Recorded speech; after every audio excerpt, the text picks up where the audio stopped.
Walking through the hood with my chains on. I don't see these haters with my shades on. Your chick watching make her do my main joint. Big body whip, I need some leg room. The gang the third to telly to a trap house. Trapping all night till we trapped out. Pull up on your block with that Mac out. Let that thing off and skirt back out. Let that thing off and skirt back out. Hit it from the back, pull the tracks out. Taste Reaction Podcast, and on Taste Reaction Podcast, you know, this is the place where you come to get a taste of culture. And I have, you know, my man DJ Disco on here. Tell the people what's up, man. What's up, what's up? I mean, and we rocking out, so we about to get into some good content and, you know, let people what's going on and how we feeling about stuff. And we turned a little bit, so I ain't gonna really lie. I mean, you can pick up your bottle. This is what I'm on today. I'm on this Knob Creek, I mean, straight bourbon whiskey, 100 proof. I mean, he's sipping on that Elijah Craig, I mean, 94 proof, but we still rocking out. So, how I hop into the podcast typically first is, what's your process on the Elijah Craig bourbon? Like, how did it taste? How is it vibing with you right now? It was real smooth. You know what I'm saying? I caught the vibe off that real quick. I like that. I like the way it is. It's not too rough. You know what I'm saying? It's a smooth taste. Compliment the cigar. Okay, so the process that I showed you, did it help the process? Yeah, for sure. Okay. For sure. I tell people all the time. Huh? Do I tell people all the time, like, did my process work or didn't it work? Because, like, I tell people, it's really a process of helping the alcohol to speed up from being harsh to going down smooth. Right. I mean, and that's pretty much really what the process is really just about. So that's kind of what I tell people. But, I mean, the first question, I mean, that we gonna hop into with DJ Disco is letting them know, or asking them, how did you get into DJ? What, like, sparked your interest? I always been interested in being a DJ. You know what I'm saying? I got a couple family members that was DJs. That's always been, like, you know what I'm saying, one of my things that I wanted to pursue. You know what I mean? My cousin was a DJ growing up. Got your cousin out? Who's your cousin? Yeah, DJ Showtime. Okay. He's down in Baltimore. Okay. Maryland area. You know what I'm saying? So I used to look up to him. You know what I'm saying? A lot of local DJs who, you know what I'm saying, you know, I like, you know what I mean, when I was growing up, DJ Mike Scott, DJ Belly, DJ Flow, you know what I'm saying, was like, he was a big part of, you know what I mean, my jump start, because, you know, having his platform and all that, and Partner 9 for years, and, you know, N1 Mixtape for years, and Beanie Siegel DJ for years, and, you know what I'm saying, et cetera, et cetera. You know what I'm saying? He always showed me love, and you know what I'm saying, like basically just showed me, like, he showed me how to DJ, showed me where to get style from, you know what I mean, introduced me to other DJs who I got style from. Also DJ Active played a big part of my, you know what I mean, my beginning of this. He's Janet Jackson DJ right now. Okay. Also Puff DJ, Kanye DJ, J. Cole DJ. You know what I'm saying? So guys like that, yeah, they played a big part in how I wanted to do things. So yeah, shout out to him, man. You know what I mean? I just one day woke up and was like, man, I'm ready. You know what I'm saying? And jumped right into it. You know what I mean? So that's how it works. So when you say you jumped into it, what was your process to jumping into it? Like almost like step by step. Like, so when you first jumped into it, to the first, I mean, the piece of equipment that you might have brought to like invest into yourself, to like shit, maybe even the first gig that you did. You feel me? I think first things first, it was like, you know, I sat back one day and I was just like, man, you know what, do I want to keep working where I was working? I was working a job or whatever. And, you know, it was like, you know, it was an alright job, but it wasn't it, you know what I'm saying? Like, you know, I was working at Red Bull with my homie and shit, and it was like, we was both there, and it was kind of like, you know, it was like, alright, like, it was cool, like, I felt like they was jerking me on, you know what I'm saying, some things that I should have been doing. Yeah. I'm traveling all over with them, you know, spending money, you know, helping their business out. And I'm thinking in my head, like, well, shit, I could do it my goddamn self, you know what I'm saying? Like, doing what I want to do. Absolutely. I actually had did security for Questlove one night. and I watched Questlove, man, tear it up for 2 hours, and he made 60 grand DJing. And I was like, you know what? He had that shit rocking so crazy. I was like, you know what? I've been wanting to be a DJ. Why the fuck am I wasting my time doing this fucking job every day? That was your spark. Yeah, like, you know what I'm saying? I just watched this man make 60 grand, and he actually donated it back after he made the 60 grand. And I was like, you know what? I'm done. About a week later, I quit my job. Okay. I started doing my research on equipment, started following DJs around, and, I went and bought a mixer, and went and bought turntables, and, et cetera, et cetera. And then I just started, just getting in the mix, like finding out how to DJ, and then, finding out how I was going to bust out, you know what I'm saying? Come on the scene, like, on some, what type of DJ I was going to do. So what's the process in that? So like as you say, once you bought your equipment, you went into the process of learning how to be a DJ. What did you do? Tell us the processes, the breakdowns of, the first step to when you bought your first turntable. You go on YouTube, was it a YouTube at the time? Was you, bouncing off of other ideas and just learning from a visual standpoint from other DJs? Like, what was it? Well, yeah, pretty much. Like, I was learning on the strength of, I was at a point where when I first started, I wasn't even DJing. I was just helping people carry their equipment around. You know what I'm saying? Going with them to parties, going with them to clubs, and seeing how they DJ. And, you know what I'm saying? Once I, picked up on certain things they did, it just kind of naturally just came to me. Like, and I got an ear for music. Okay. I knew good music, you know what I'm saying? So, like, my song selection would be crazy off the rip, even without not knowing how to DJ, you know what I'm saying? Actually be a DJ. Yeah. So it was like, you know what I'm saying? Once I did actually get my equipment, set it up in my crib, I started, calling, my different DJ friends over to teach me different things. You know what I'm saying? Just little basics. And it was just all practice from there until I got my first gig. And from there, it was just like, it was crazy because I didn't actually start off doing like a cookout or a family birthday party or nothing like that. I actually started in a nightclub, in Philadelphia. You know what I'm saying? It's a nightclub where a lot of big DJs play at. And I ain't even really know how to DJ like that. And they just put me in a mix because I knew a couple people and they was like, yo, well, you want to be a DJ? Shit, you on tonight. You know what I'm saying? So absolutely. I got on and, I ain't do the worst, but I ain't do the best. Let's just put it that way. Like, okay. But it was a learning experience, and from there on, shit just kept growing.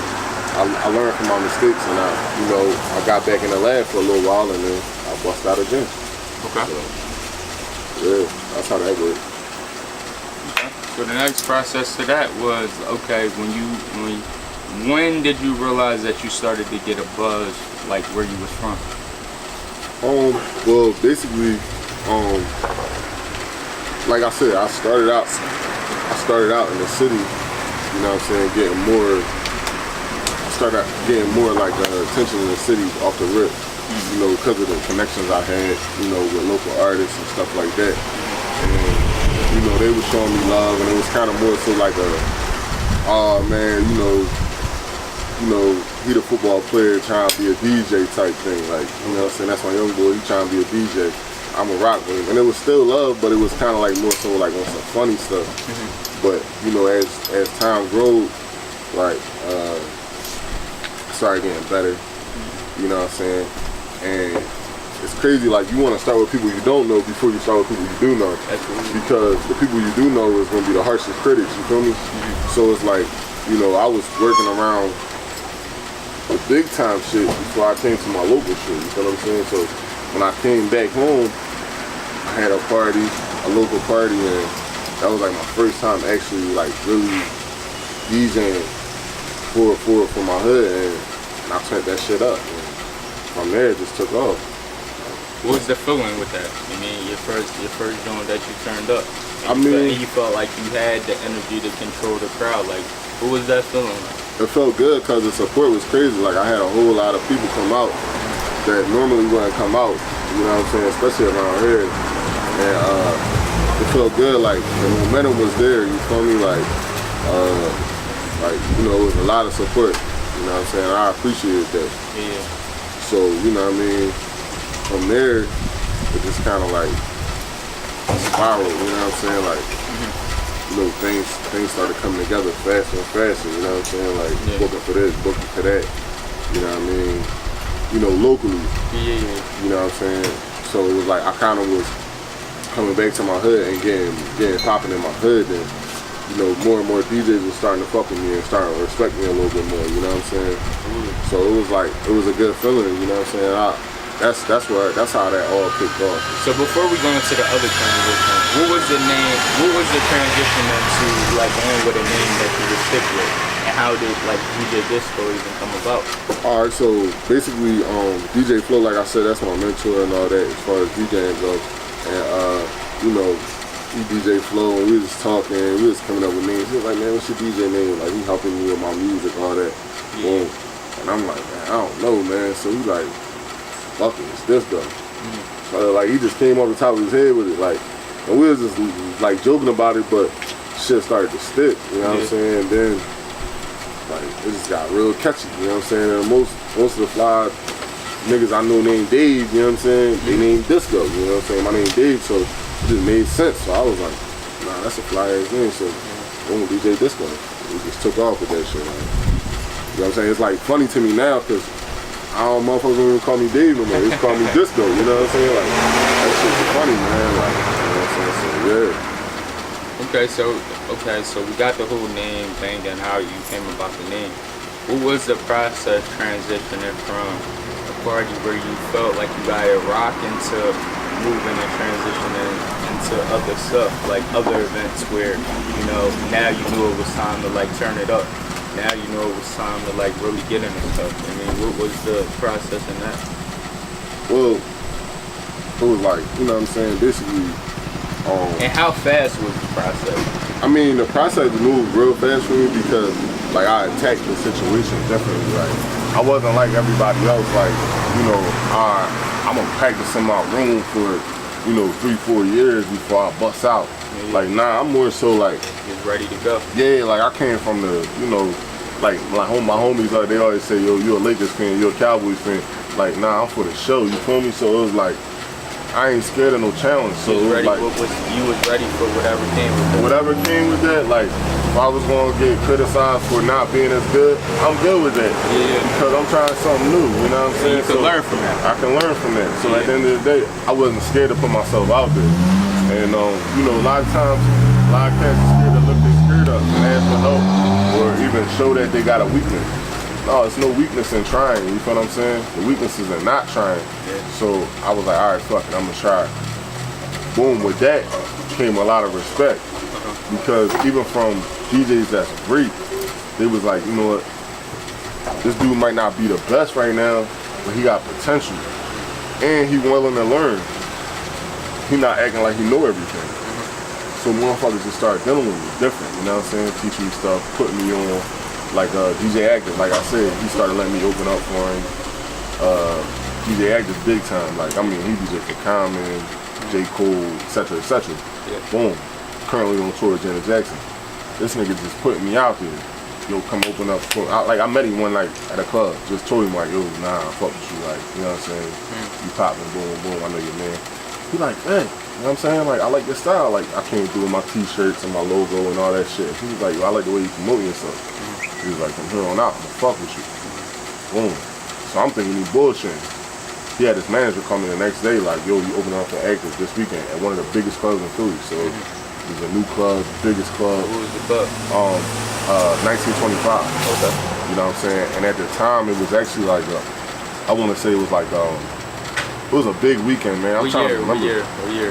Might have been Let's like, get the people the timeline a little bit. Might have been like 2016. Okay. 2016. Okay. No, 2015 actually. So, like, boom. He put me on. It's a lot of big names in this club that night. You know what I'm saying? I think it was like Roots Picnic Weekend or some shit like that. And what's up, bro? Yeah. And shit just got popping from there. Like, you know what I'm saying? There was a lot of celebrities in the building. I got to open up for him. And, you know, that opened up my network, you know what I'm saying? Like, from there, you know, he trusted me to do stuff, so I was opening up for him all the time. You know what I'm saying? That's what got my buzz big in Philly. Like, did you fuck up in the transition then from all that stuff, like even taking stuff up head on or whatever? Did you mess up? I mean, yeah, of course, I messed up. Like, the thing was, it was like, it's like, yeah, you always, you hard on yourself, you know what I'm saying? Like, but yeah, it was a good learning process though, cause ain't no better way of doing things than learning from your mistakes while you're doing it. Yeah, like, hands on, like, you know what I'm saying? Like, a motherfucker can't tell you how it feel to mess up in front of 10,000, 20,000 people if they ain't never been in front of 10,000, 20,000 people. Exactly. And what to do different from the next situation, you feel what I'm saying? Like, and that's where I was at with it. Like, why I fuck with the small shit and try to hide in the closet when I could do the big shit? I'm getting an opportunity, and it worked from there, you know what I'm saying? So that's where I was at with it, like, you know what I'm saying? Like, and it worked for me. Okay. Yeah. So what was your experience with the fuck up? I mean, with the fuck ups, it was like more so like, it was more so a thing of, like damn, you know, what could I do different? You know what I'm saying? I was always asking questions. Like, that's another thing with me. Like, I ain't scared to ask some motherfucker a question. Like, I ain't too embarrassed. I ain't too proud. Nothing. Like yo, You trying to learn? What should I do different? Like, you know what I'm saying? Motherfuckers started breaking down, you know, how to do DJ sets to me. Like, you know what I'm saying? Like, you know what I'm saying? Like, and you know, it was just it's certain things you gotta learn as a DJ to be a great DJ. You know what I'm saying? How to control the crowd, how to, you know what I'm saying, rock a party all night. You know what I'm saying? You know, how to be more than just one type of DJ. You know what I'm saying? Like, what I mean when I say that is like one type of genre of music. You know what I'm saying? Like, you want to have, you know, plethoras of folders and, you know what I'm saying, more and more music. Like, yeah, music should never be a problem when you're a DJ.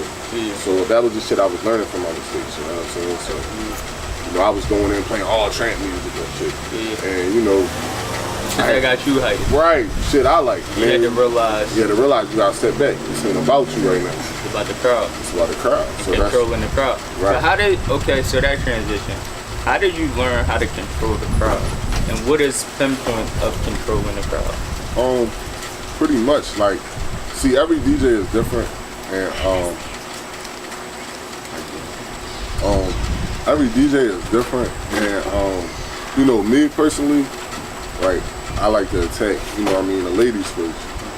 And once you got the ladies in the building, or even just like, period, like, just observe your crowd. But 9 times out of 10, the women is gonna be the ones to get everything rolling. So I'm attacking the women first. I wanna get them dancing first. I wanna get everybody in the mix.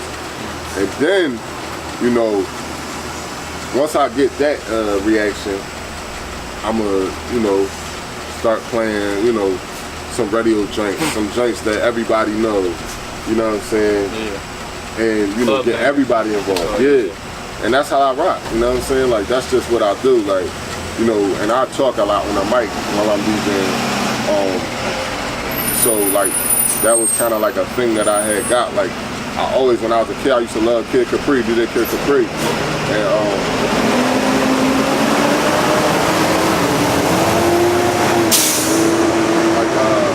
basically with DJ Kid Capri, man, like, he was one of them dudes, man, like, he was a show, man. It wasn't just a DJ, he was the show.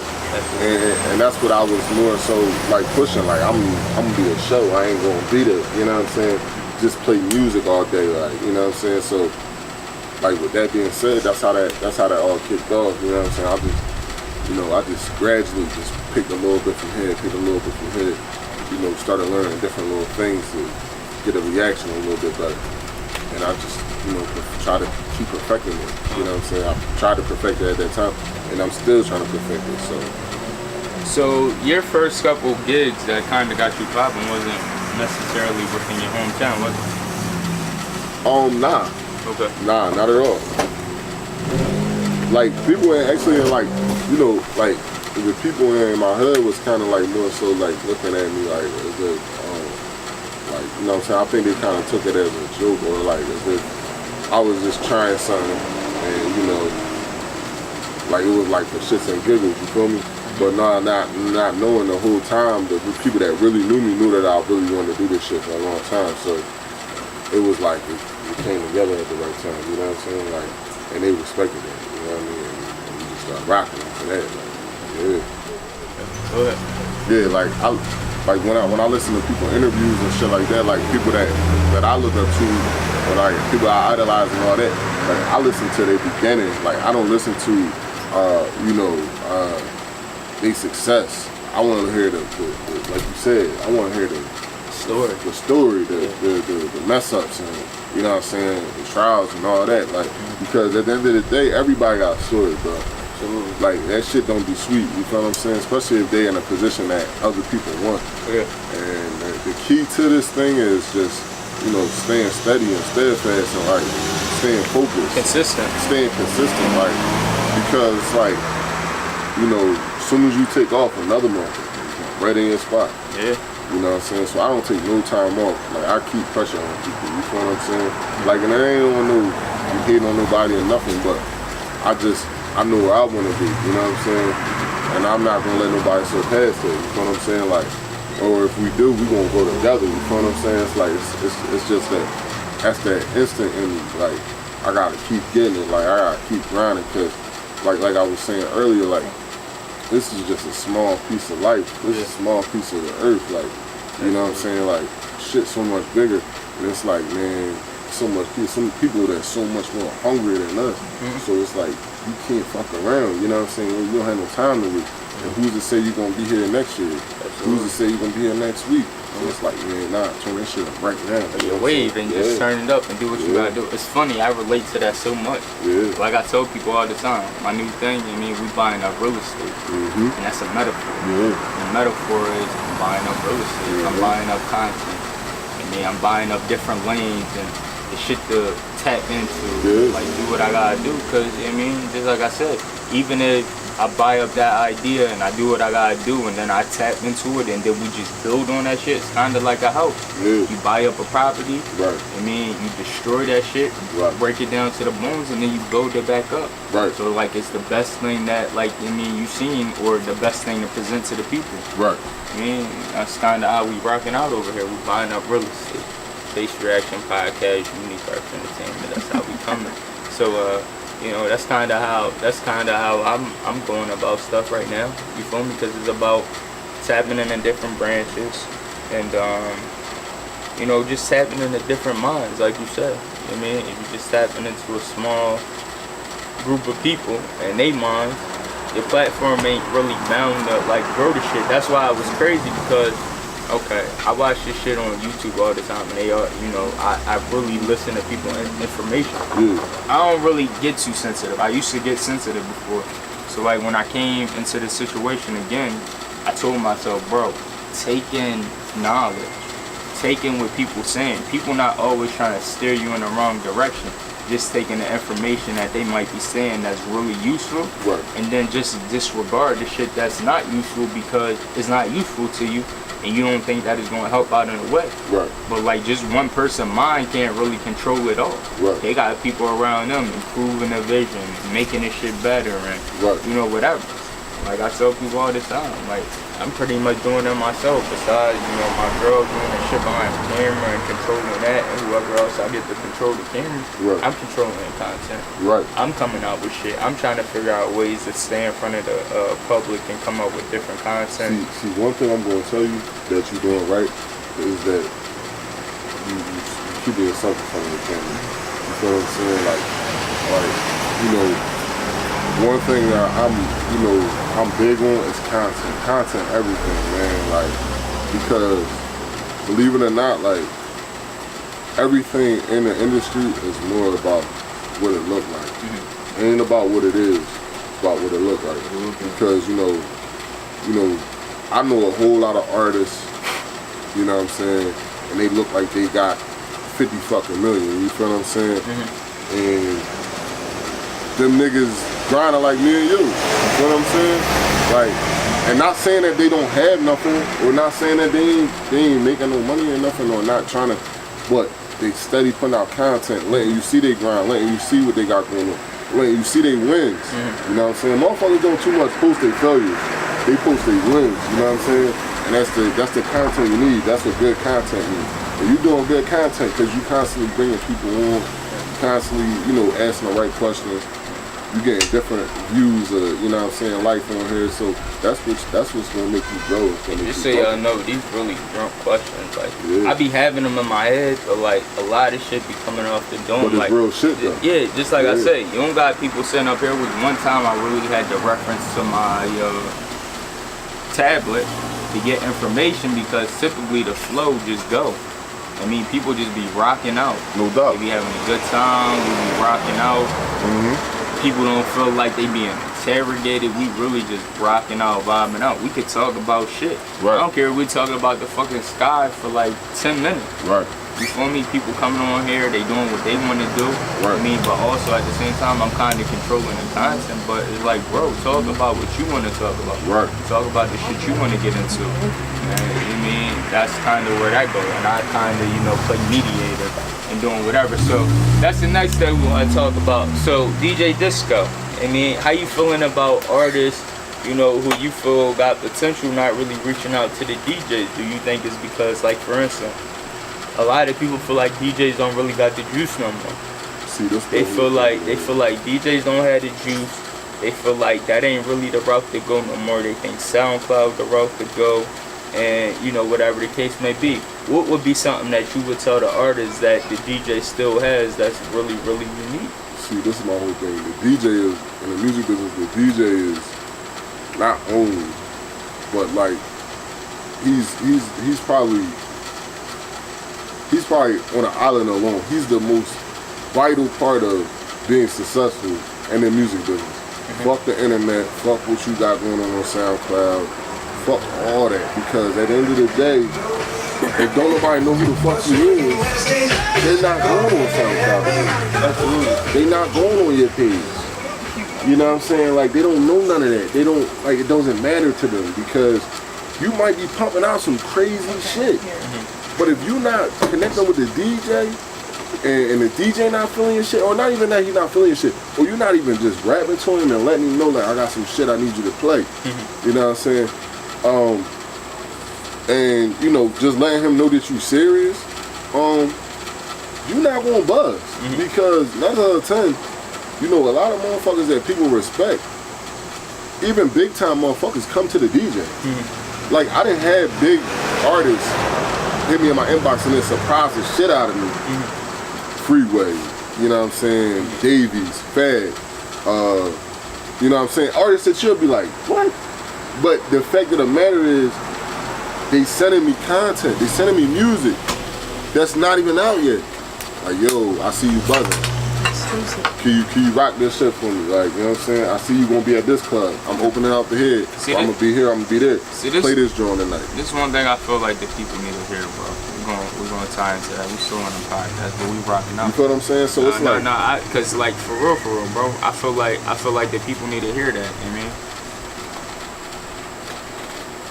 So we rocking out again. Taste Reaction Podcast. Y'all know the place you come to get a taste of culture. And I mean, right now we just sitting up here vibing, and I feel like I hit a nerve. I feel like I tapped into something that you really want to allow the people to know. And what the people want to know is, I mean, like I was telling him, what's the disconnect now with the DJ and the artist, and what artists don't understand that the power of the DJ and what the DJ still got right now. See, the thing is, like I was telling you, like, the DJ is the most vital point of the music business. Like, if you look at what's going on in music right now, you know, you got DJs out here, you know what I'm saying, that made more than Jay-Z and Beyonce this year. You dig what I'm saying? Like, it's like the DJs is out here making it happen. Like, what you want to know is, like, if you're an artist and the DJ don't know who the fuck you is, or you ain't coming to the DJ, it don't matter how much good music you got, because nobody's going to SoundCloud to look for you if they don't know who the fuck you is. Nobody's going to, you know, YouTube, or nobody's going to your page. They don't even know who you are. So with that being said, it's like, which way, how do I get the people to know who I am? Connect with the DJ. I'm gonna fuck with the DJ. You know what I'm saying? Like, it kills me because a lot of, you know, younger, newer local artists, you know, they don't use that You know what I'm saying? And it's like, that's a problem. You know what I'm saying? Like, if I got a resource that's right in my backyard, and I know that's the way my music gonna get played, even if it's in a small venue, and my music don't get played nowhere, that's who I'm going in. And it's another place and another platform to get your music out to, and that's why I relate to where he coming from, because like, again, if you got a DJ that's willing to like pretty much play A&R, and like if he thinks some music gonna pop at a certain spot, right, and you know you reaching out to him and he like, yo, I'm gonna drop this shit off at this club, right. Now mind you, this shit gotta be hot. I mean, it gotta be hot, absolutely. But at the end of the day, you know what I'm saying, it's like a lot of artists, they won't even put themselves out there, and like you know what I was telling you earlier, like what made me buzz real fast, and a lot of niggas don't understand it. You know, some call it dicky, and some say this, some say that. No, I put myself out there, and I wasn't scared to put myself out there. You feel me? Like it was certain shit I would do that another motherfucker won't do. You know what I'm saying? I would say, all right, boom, I'm gonna go sit here with this DJ all night and just watch it. Absolutely. Sit in the booth, introduce myself. You know what I'm saying? You know, go club to club with Diamond Cuts, go club to club with Actors, go club to club with Flow, you know what I'm saying? And just see how they work. And with that being said, when I did that, it helped me grow, man, because people started respecting me. They started to see what I wanted to do and started teaching me shit. Like I was coming on some humble shit. A lot of these artists, they got like a little arrogant way with them. And it's like, yo, bro, like I don't owe you shit. But 9 times out of 10, I'm already getting paid anyway. It don't matter. Like, absolutely. If your music don't never get played, it don't matter to me. You dig what I'm saying? Like, a lot of them be like, yo, can you just play my shit? Like, bro, like, you know how many motherfuckers ask me to play this shit every night? Dog, city to city, I go and motherfuckers ask me. Like, I be in a lot of cities and niggas, yo, can you play my shit? The real ones come up and like, it ain't about no money or nothing, but you know how serious they is. Cause they come up to you, yo, what you need, DJ? What you need, you know what I'm saying? Yo, we got a couple $100 for you. We got this, we got that, you know what I'm saying? Yo, can you throw this shit on? Play that shit. And I might not even just not play it one time. I might play it fucking 20 times. Because of how they came on. And see the reaction to the crowd. And really, I think that's where the DJ still plays the A&R position. Cause y'all know how to control the crowd. Right. Y'all know what's gonna pop at that point in time. You might be like, yo, fuck it. We not playing no mainstream music. I mean, we gonna play an artist who's rocking out, and I mean, we feel like he popping. He from my city. Oh yeah, he got a track. Oh yeah. I mean, we gonna show love that way. You feel me? And I think, I don't know. That was kind of up to you. I ain't really a DJ. I can't really explain that. Right. Nah, that's a fact. That was kind of whatever. So just so y'all know, content coming soon. I mean, it's gonna be DJ versus the artist, Taste Reaction Podcast, and I'm telling y'all that exclusive. I mean, so whether it be DJ Disco or whether it be DJ Puda or you know Byron or you know anybody, Ginyard, however it pop up, I mean, we coming. We coming. I mean, I just want to let y'all know. Boy, I just want to let y'all know, man, we coming with that content. I mean, we rocking out. It's all about the content. I mean, it's all about the content. And I mean, I just wanted him to come up here and explain that to the artist. I mean, I know people ain't hop on right away, but I know a lot of people come on and view like after the fact, because I mean they busy right now, which is why we even do this. But like I say, man, it's a lot of content coming soon. I mean, he got a lot of moves coming soon, and I'm just in tune. I mean, whether he brings somebody back or I mean another artist, and he like, yo, this is a platform to go in town, and like, bro, we trying to make that platform. It's not around here, and we rocking out, but I just felt like that's something y'all needed to know. But we rocking out. Y'all had enough content. We still in front of the camera. I just thought, I mean, he wanted to vent that to y'all real fast. I mean, absolutely, Taste Reaction Podcast. Man, that's it. I mean, that's the shit I be talking about. Like when I feel like it's stuff to be set to the public right then and there, I ain't gonna hold that from the public.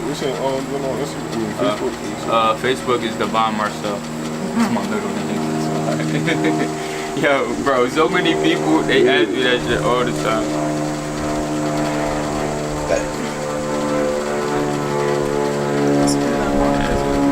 Absolutely.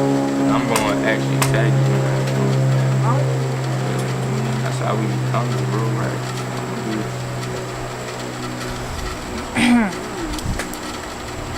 You know, I love when I could throw on town music and people hear stuff and niggas be on here like, where the fuck did that come from? Like, what? Like, you know, whatever. Cause like, for instance, I got ears like a lot of other people. I just resort to shit that sound good melodically or whatever. You a DJ, you might be able to pick it out, whatever. But a lot of the stuff I be playing, people be like vibing out to, and that kind of be the vibe. While we on here talking, right? Yeah. Mike Vick just started liking my shit. Yeah, exactly.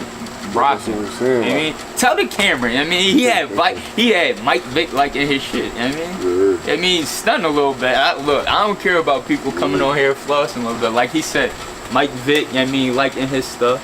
I mean, and this a guy from town. I mean, this is people that, just like I said, it don't take nothing to reach out to people. Y'all need to stop trying to have this cutthroat mentality like niggas is the Dons of town. Or niggas is the Meek Mills or Jay-Z of town. Like, bro, y'all still gotta humble yourself. Even though people got, I mean, a reach and they could do stuff, like, bro, we could be bigger and better as a collective than we did divided. I try to tell people that all the time, like, but like, you know, when you're dealing with men and you're dealing with black men and you're dealing with egos and all that, like, it's like, that's what's fucked up about it, because it's like, you know, I'm willing to work with motherfuckers, you feel what I'm saying? But everybody want to be the star of the show, and it ain't always about being a star, you dig what I'm saying? Like, sometimes you gotta be cool coach, you can't always be Jordan, you feel what I'm saying? Like, you gotta be, you know what I'm saying? You gotta be Ryan Harper, you gotta be Scottie Pippen, because you're not gonna be Jordan every fucking time, you feel what I'm saying? Like, gotta play different positions. You gotta play them positions, because them positions is intricate in winning, you know what I'm saying? Like,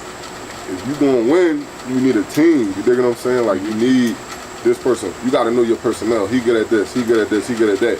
Like, if I know friends is friends, and you know, this is this and that is that, but business is essential, bro.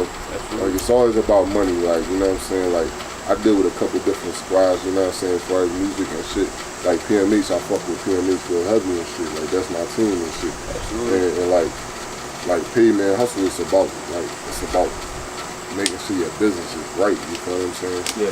And that's my whole thing. That's why I fuck with the niggas I fuck with. Like, we gonna make sure that business right. We gonna make sure we all eating. You feel me? And that's what it is. And that's what you gotta start at, cause like, it's like where niggas get business fucked up at is like, bro, it don't have nothing to do with personal reason.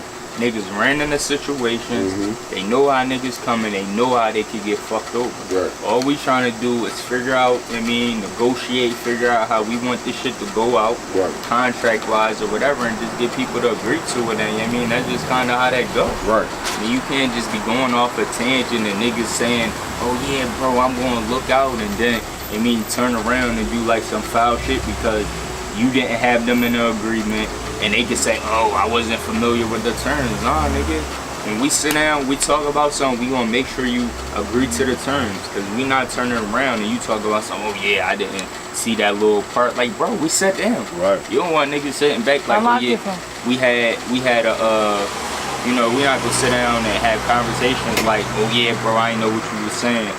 When you know the flat out. There, bro. Yeah, when you know flat out. And see, this is the whole thing. This is the thing. Like, that's why I respect what you're doing as far as like how you got your setup. You got people signing off on shit and all that. Because like, yo, no, like, listen, the part where as though you got talent and you got good ideas, that's just one part of it. Dog, there's so much more to it. As far as like knowing the business, you gotta know the business, man. Like, you know, some real shit. Like, I had to learn that part. Like, and not that I had to learn it late. I had to learn it early, or at least a small part of it. Yeah, because at the end of the day, you're gonna need that shit, bro. Absolutely. You know what I'm saying? Like, you're gonna need it because when shit start going your way and start coming into play, what you gonna do then? Like. Like, by the time you get the business aspect, it's gonna be too late and you're gonna be done fucked up everything that you earned. So you wanna get the business shit first. You gotta set where you can fuck it up, you just gotta know where to like put the people in the right. Like, who he's nice as fuck. Who the nicest shit on scratching. His technique crazy, you dig what I'm saying? Like, shit that I admire it, you know what I'm saying? A lot of niggas won't say that, you feel what I'm saying? Because they haters or whatever. Me, I know I'm nice at getting the crowd worked up, you know what I'm saying? I talk my shit, you know what I'm saying? I know how to drop songs that get everybody moving, you feel me? Like, you know what I'm saying? Belly knows so much songs. Like, his music collection is crazy. You know what I'm saying? So it's like, he gonna give you that. He gonna have that crowd moving. He gonna have the ladies moving. DJ Flow come on. Mad energy. Heavy talking on the mic, you know what I'm saying? Heavy scratch game, heavy blend game. You know what I'm saying? Drop songs crazy, you know what I'm saying? Like, that's just show his expertise and his professionalism, you know what I'm saying? Absolutely. And I respect all that shit, you know what I'm saying? But everybody don't do that though, you know what I'm saying?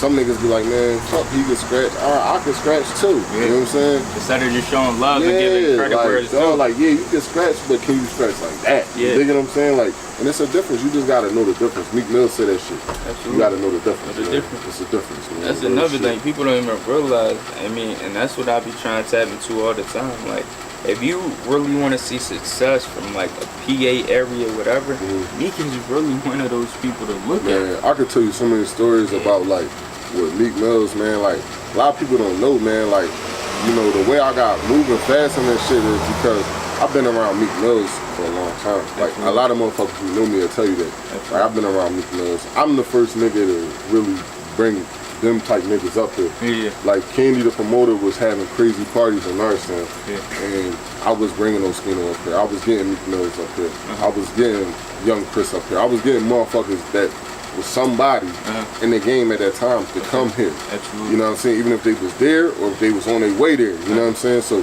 it was like I was mixing with a lot of people, and people who don't know that. A lot of people, some younger people might not know that, but people my age, they know that shit. You know what I'm saying? Like, because I remember shit.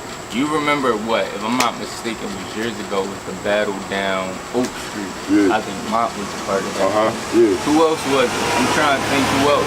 But that shit is on YouTube. Yeah. But that's how like long I've been like focused in the town, because niggas was really down at Oak Street battle wrestling. And my cousin and Mark definitely one of the nicest niggas around here on some real shit. Like, absolutely. And it's just like, you know, that's what I'm saying. It's like so much talent, whereas though I think really it's just about the resources and people just locking themselves in. Like me, you know what I mean? I'm not a rapper, but I love music. You know what I'm saying? I know good music. So I was like, man, fucking, I ain't gonna be no rapper. You ever want to hip hop shit. You ever want to spit? Yeah, of course. I want to be a rapper. I want to be a singer. I want to be all that shit. But you feel me? That ain't my thing. You know what I'm saying? But bro, I could play that shit. Niggas don't want to beat you. Be like, yo, you be like, you be like, nah, that ain't for me. I ain't gonna play myself. So you gotta know what shit fucking with like what is you good at? You know what I'm saying? That's first. Like, like I know I can get motherfuckers moving. Like, y'all remember this shit? Like, and they like, oh, hey, nah, that's that shit right there. You know what I'm saying? So like, that's my gift. Like, I ain't no motherfucking more to be giving no lyrics out of nothing like that. So I was like, nah, I'm gonna be the DJ. And then, you know, I watched that Juice movie and shit back when I was a young boy, and I just wanted to be fucking GQ. I wanted to be DJ GQ. You know what I'm saying? I wanted to be Quincy. You know what I'm saying? So I was like, man, fuck it, man. From there, it was just like, I want to be a DJ. I used to tell niggas that shit when I was in college. Like, I got a couple niggas in the NFL right now and shit, and they can attest to this. Like, we used to be in the fucking room, and them niggas used to be like, man, listen, man. They used to be like, Dave, man, you ain't working out for this pro day. You ain't doing this. You ain't coming to the shit. And I'd be like, man, listen, man. Fuck that, I'm gonna be a DJ. They be like, man, DJ, nigga, we trying to get to the league, man. Like, man, fuck that shit, dog. Like, it worked out for me. Absolutely. Because now I DJ at a lot of the establishments, a lot of their private parties, you know what I'm saying, et cetera, et cetera. And it worked for me, you know what I'm saying? That worked for me. You just gotta know what's your niche, man. What you good at, how that shit gonna help you, you know what I'm saying, take off to the next level. And that's just what I did. Absolutely. So like, just like I told a lot of people on how we repping and how we coming. Oh yeah, look, that's you. I mean, finish that off. But yeah, I mean, just like I said, we had DJ Disco on here. We don't want to give y'all too much because I feel like the vibe that I'm bringing and the vibe he bringing to the table, we just gonna have a lot more shit to bring to people. For sure. We don't want to give people too much, but I want to, you know, him to give his story and let people know what's going on. And I mean, Taste Reaction Podcast, y'all already know what that's about. And just like he said, I mean, bringing niggas to town. I'm trying to bring somebody big to town real fast, just to throw on a podcast, even if they just like, yo, this a fuck it. I mean, we just want to start getting your shit buzzing, because I see where you trying to go. And niggas really, I mean, respecting that. So however it go, I mean, just like I say, that's DJ Disco. I mean, he going right for the town wherever he at. and we gonna always rep Narston. I'm gonna always rep Narston. Nah, for sure. I don't care who trying to come in and recruit me, you know what I mean? And I mean, that's kind of just how that go. So again, I mean, this is Taste Reaction Podcast. I mean, and we headed out. Walking through the hood with my chains on. I don't see these haters with my shades on. Your chick watch it, make her do my main joint. Big body whip, I need some